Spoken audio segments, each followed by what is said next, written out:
नमस्कार. श्री स्वामी समर्थ. गणपती बाप्पा मोरया. आज बुधवार संकष्टी चतुर्थी आहे. संध्याकाळी कापरासोबत एक वस्तू जाळा. घरातला वास्तुदोष, नकारात्मकता, काही अडचणी आहेत, 7 पिढ्याचे दारिद्र्य नष्ट होईल एवढी या कापरामध्ये आणि एक वस्तू आहे त्याच्यामध्ये ताकद आहे. तर तुम्ही ही संध्याकाळीच तुम्हाला जाळायची आहे. संध्याकाळी तुम्ही 6 ते 7च्या दरम्यान तुम्ही ही वस्तू जाळू शकता. कापरासोबत तुम्हाला ही एक वस्तू जाळायची आहे.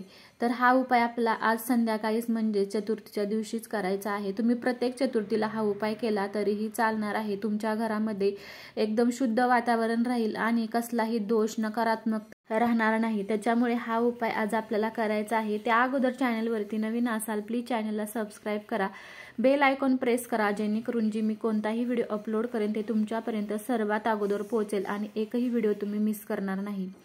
आणि व्हिडिओ आवडला तर लाईक देखील करा. कमेंटमध्ये श्री स्वामी समर्थ गणपती बाप्पा मोरया देखील लिहायला विसरू नका. तर चला पाहूया कोणता उपाय आहे.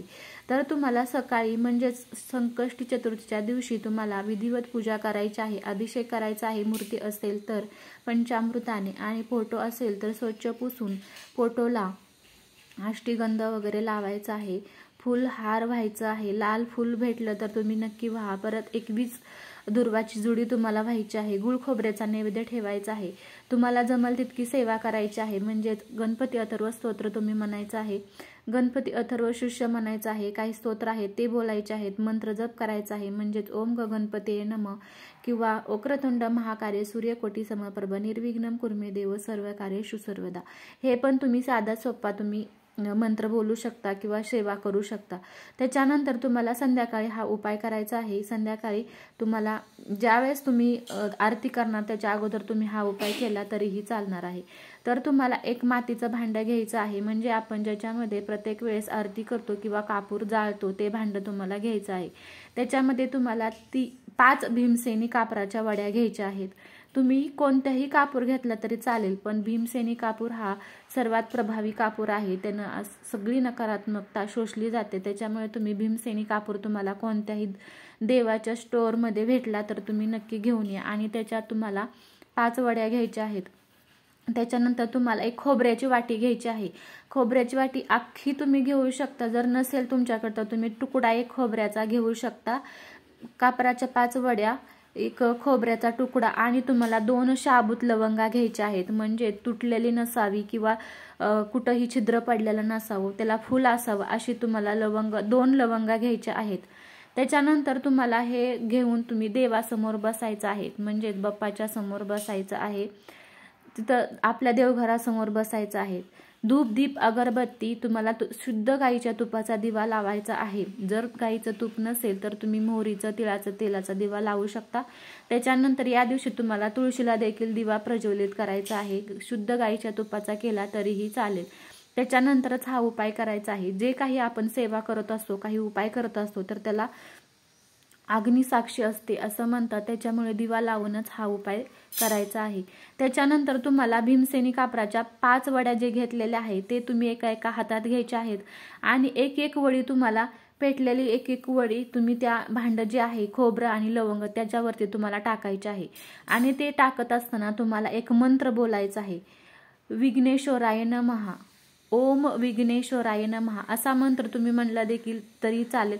तर हा 5 वड्या टाकत तुम्ही बोलायचा आहे. तर एक वडी जळाली मग दुसरी वडी नंतर टाकायची आहे. पूर्ण जळेपर्यंत थांबायचं. म्हणजे थोडं राहिली की दुसरी टाकायची. लगेच हा मंत्र बोलायचा. ओम विघ्नेश्वराय नमः, ओम विघ्नेश्वराय नमः. या मंत्रामध्ये खूप अशी ताकद आहे आणि तुमच्या घरातलं सर्व काही विघ्न आहे ते दूर होणार आहे. त्याच्यामुळे तुम्हाला हा मंत्र बोलत बोलत 5 कापराच्या वड्या जाळायच्या आहेत घरामध्ये. तुम्ही संध्याकाळच्या वेळेस तुम्ही हा उपाय करायचा आहे. आपल्या घरामध्ये कुठलीही नकारात्मकता राहणार नाही, कुठलाही दोष राहणार नाही किंवा तुमच्या पाठीमागे काय दरिद्री लागली असेल किंवा काहीतरी नजर लागली असेल तुमच्या घराला ती देखील दूर होणार आहे ह्या उपायाने. तसे तुमच्या घरामध्ये काही बरकत नाही किंवा आलेला पैसा टिकत नाही, त्यासाठी आपल्याला एक उपाय करायचा आहे. तर तुम्हाला 2 लवंगा घ्यायच्या आहेत आणि 2 अख्ख्या वेलची घ्यायच्या आहेत. लवंग सुद्धा शाबूत असाव्या म्हणजे फुल असावं आणि वेलचीला देखील पूर्ण शाबूत असावी. वेलची कुठेही बोळ नसावं किंवा तुटलेली नसावी अशी तुम्हाला 2 वेलची, 2 लवंगा घ्यायच्या आहेत आणि भीमसेनी कापूर घ्यायचा आहे. तर या 5 वड्या तुम्ही भीमसेनी कापराच्या घ्यायच्या आहेत आणि तुम्हाला ते आपल्या घरामध्ये जाळत ठेवायचं आहे। म्हणजे घरामध्ये ठेवत असताना तुम्हाला तुमची जी इच्छा आहे किंवा काही तुम्हाला प्रॉब्लेम आहे ती तुम्हाला बोलायचं आहे आणि माझी इच्छा पूर्ण होऊ दे किंवा माझी इच्छा पूर्ण झालेली आहे, होणार आहे असं तुम्हाला बोलत तुमची इच्छा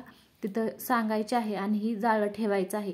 त्याच्यानंतर पती पत्नीमध्ये अजिबात जमत नाही, सतत कटकटी असतात, सतत भांडण असतं, काही कारणावरून थोड्या गोष्टीवरून चिडचिड होते, काही होतं, तर तुम्हाला संकष्टी चतुर्थीच्या दिवशी संध्याकाळी दोघांनी मिळून उपवास करायचा आहे आणि संध्याकाळी आरती देखील करायची आहे।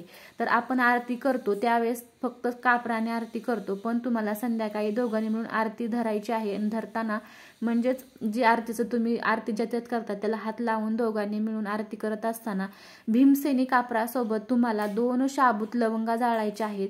ते जाळत असताना तुमच्यामध्ये काही प्रॉब्लेम आहेत, काही तुमचं अजिबात पटत नाही, तर ते सर्व दूर होणार आहेत आणि सगळं तुमच्या फुल्ली चतुर्थी येईपर्यंत सर्व भांडण मिटणार आहेत आणि सगळं काही व्यवस्थित होणार आहे। तर अशा पद्धतीने तुम्ही संध्याकाळी म्हणजे संकष्टी चतुर्थीच्या दिवशी हे उपाय देखील करायचे आहेत। आपल्या घरामध्ये काही शक्ती आहे, वाईट शक्ती सगळी निघून जाणार आहे आणि काही विघ्न आहेत ते सुद्धा दूर होणार आहेत। तर आजचा व्हिडिओ आवडला तर लाईक देखील करा, नवीन असाल तर सबस्क्राईब करा आणि कमेंटमध्ये श्री स्वामी समर्थ गणपती बाप्पा मोरया देखील लिहायला विसरू नका। आजची झालेली एवढी सेवा स्वामींच्या चरणी रुजू करते आणि इथंच थांबते। श्री स्वामी समर्थ, जय जय स्वामी समर्थ।